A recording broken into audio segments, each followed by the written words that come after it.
दोस्तों एक बड़ी डिस्टर्ब न्यूज़ आई है और वो ये है कि एक इंडियन एयर फोर्स का Mi-17 V5 हेलीकॉप्टर है जो है जिसमें इंडिया के chief of defence staff general Bipin Rawat on board थे और उनको तमिलनाडु में जो एक उनका एक्सीडेंट हुआ है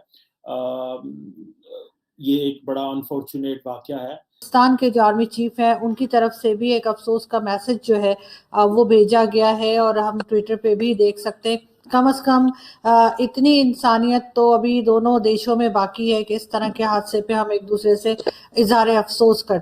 तमाम हमदर्दियाँ जो हैं वो उनके साथ हैं, उनके भारत के अवाम के साथ। एक अफसोसनाक वाक़या, एक अफसोसनाक सानिया।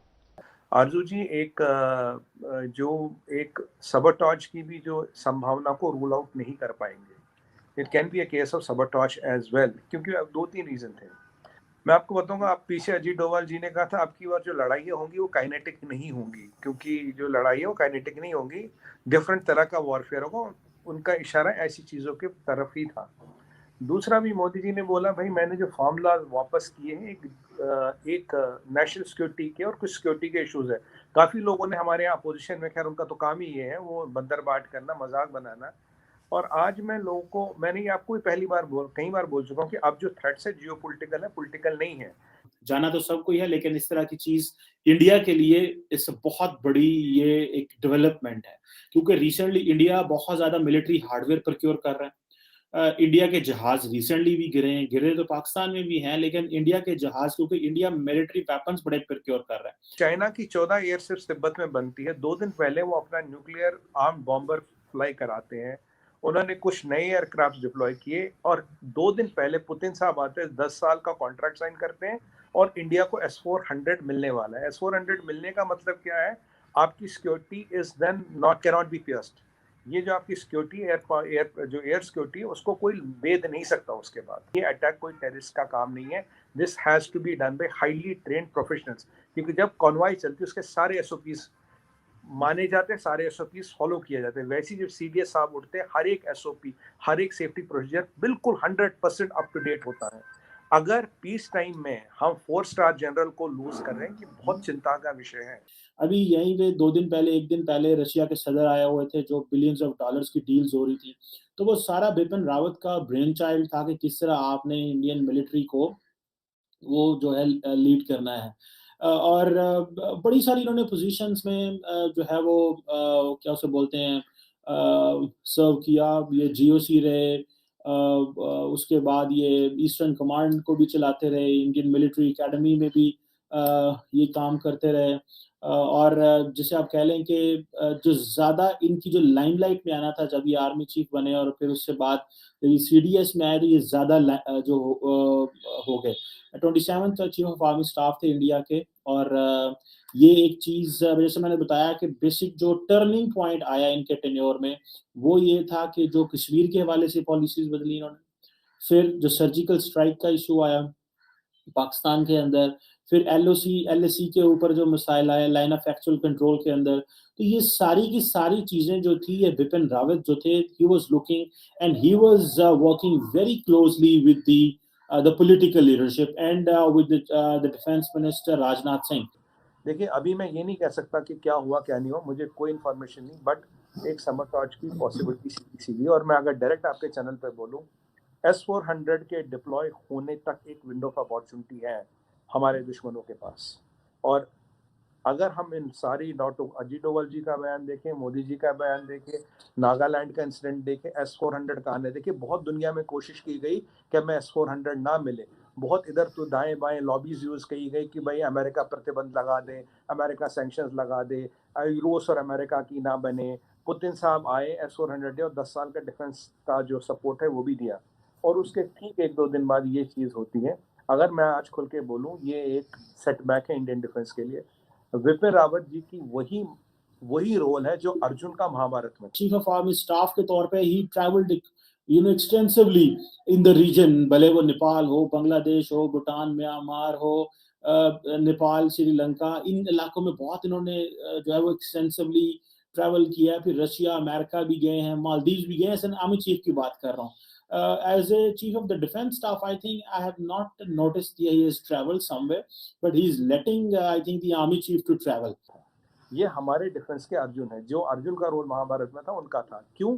ये दो बड़े काम कर रहे थे। एक ये बना रहे थे थिएटर कमांड्स, जो सीडीएस पहली बार आए थे तो थिएटर कमांड्स बना रहे थे, इंडिया के पास अभी नहीं है। और ये बैटल ग्रुप्स बना रहे थे, मतलब छोटे छोटे बैटल ग्रुप्स बना रहे थे। और इन्होंने गवर्नमेंट ऑफ इंडिया को प्रॉमिस किया था रिटायर होने से पहले ये दोनों चीजें मैं करके दूंगा। और आप जियोपॉलिटिक्स समझती हैं, जो हमारे एडवर्सरीज हैं वो ये नहीं चाहेंगे कि यहाँ ये बैटल ग्रुप्स बने, वो ये नहीं चाहेंगे कि थिएटर कमांड्स बने और ऑपरेशनल हो। तो ये जो हम इन चीज़ों को अगर जोड़ के देखा जाए, एक स्ट्रॉन्ग पॉसिबिलिटी है अर्जुन की, संभावना, possibility only. This can even be a sabotage. Peace time में 4 स्टार जनरल्स को लूज करना इन अ मतलब बेस टू बेस, एक बेस से दूसरे बेस तक ये जा रहे थे, 30 मिनट का भी ये राइड नहीं था। अगर उसमें ऐसी चीज़ें होती हैं, ऐसे फेटल एक्सीडेंट्स होते हैं, तो कहीं ना कहीं सुई कहीं ना कहीं की तरफ जरूर देखेंगे। अभी वक्त बताएगा, मौका बताएगा। नरेंद्र मोदी को किस तरह इफेक्ट कर सकती है ये, क्योंकि एक जो बॉन्डिंग थी, जो डेवलप हुई थी, उस बॉन्डिंग को भी देखना है कि वो क्या, क्योंकि अगर नरेंद्र मोदी काफ़ी देर से, अगर ये आर्मी चीफ के तौर पे भी अपना टेन्योर देख चुके थे, ये बीपीएस जो क्या उसे बोलते हैं, चीफ ऑफ जो डिफेंस स्टाफ भी थे, तो जो ये बॉन्डिंग डेवलप हो जाती है, भले वो राजनाथ सिंह साहब से हो या नरेंद्र मोदी से हो या पार्टी की जो पॉलिसीज होती हैं, बीजेपी की, जारी बात है उन्होंने अपनी फौज से ही कहना होता है कि इन चीज़ों को इम्प्लीमेंट कराएं, तो वो केमिस्ट्री एक डेवलप हुई होती है जनरल्स के साथ। जिस तरह इमरान खान साहब ने कहा कि जी मुझे army chief general Qamar Bajwa की एक्सटेंशन चाहिए because of the challenges in the region domestically, और एंड देन अबव ऑल एक केमिस्ट्री भी होती है आपकी हाई कमान के साथ।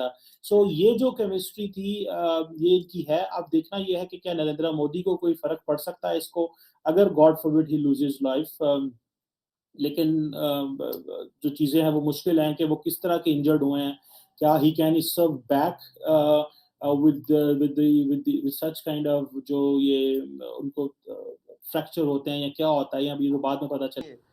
सबसे पहले ये जो हेलीकॉप्टर है, इसमें ट्विन इंजन होता है, इसमें मल्टीपल रडार सिस्टम्स है। ये अभी अपग्रेड होके आए थे 2013 में।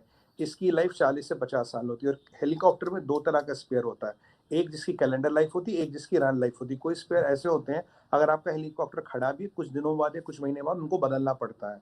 और आरजू जी, ये कहना बहुत ही गलत होगा। देखिए, अगर कोई प्राइवेट कंपनी हेलीकॉप्टर चलाती है, मतलब कमर्शियल हेलीकॉप्टर में गड़बड़ हो सकती है। हमारे यहाँ हजारों हेलीकॉप्टर रोज उठते हैं। मुझे बताइए, जो सीडीएस का हेलीकॉप्टर है, आपको लगता है कि उसमें 1 भी % चांस लिया जाएगा एक पुराना पुर्जा या फिर मेंटेनेंस नहीं की जाएगी? उसके 4 बार चेक होंगे उड़ने से पहले। इनफैक्ट एयरफोर्स में रूल है, जब अगर कोई जहाज उतरता है उसका एक बार चेक होता है, फिर चलता है, फिर उतरता है, फिर चेक होता है। Before every take off there is a check. और जो ऐसे लोग हैं, इनके लिए एसओपीज बने हैं सेफ्टी के। आप बताइए, सीडीएस की लाइफ को कोई रिस्क कर सकती है कंट्री? इनके लिए एसओपीज बने सेफ्टी में। इसीलिए मैंने बोला, एक पीस टाइम में 4 स्टार जनरल को लूज करना बहुत बड़ी घटना है। और इसको जो चला रहे थे, बहुत सीनियर पायलट चला रहे थे, बहुत ही सीनियर और बहुत ही एक्सपीरियंस पायलट इनको चला रहे थे, क्योंकि ये भी एक पार्ट ऑफ एसओपी होता है। मैंने आपको बताया था, सेम हेलीकॉप्टर में, इसी श्रेणी के हेलीकॉप्टर में प्राइम मिनिस्टर और रक्षा मंत्री जी भी जाते हैं। तो अगर ये हेलीकॉप्टर अप्रूव्ड है, तो मान के चलिए इसमें हर तरह का सेफ्टी नॉर्म लिया गया है। अब रही धुंध की बात, आरजू जी, ये हेलीकॉप्टर सियाचिन पे उड़ते हैं, आरजू जी हेलीकॉप्टर लद्दाख पे उड़ते हैं, ये उड़ते हैं हिमालयाज पे। तो उसके कंपैरिजन में अगर आप देखें, तमिलनाडु पे अगर धुंध थी, क्या वो इतना बड़ा रीजन है, इतने सेफ्टी सिक्योरिटी इक्विपमेंट्स के होते हुए, कि ये ऐसे क्रैश कर जाए और किसी को निकलने का मौका ना मिले? देखिए, एक चांस है कि कोई ह्यूमन एरर या ऐसा भी हो सकता है, मैं डिनाई नहीं कर रहा हूँ। बट आज हमें एक चीज बहुत क्लियर माननी पड़ेगी, अगर हम अपनी जियोपॉलिटिक्स को देखें। और एक लास्ट में एक चीज और बताऊंगा, जियोपॉलिटिक्स को देखें, कोई भी संभावना को हम, we cannot take it out of the table, we cannot take sabotage out of the table, that's point number 1। और एक बार मुझे याद है, अब उनको प्रणाम करते हुए स्वर्गीय बिपिन रावत जी ने खुद बोला था, we are facing 2.5 enemies। तो मतलब उनका, मैं, आप समझिए कि मेरा इशारा कहाँ की तरफ है।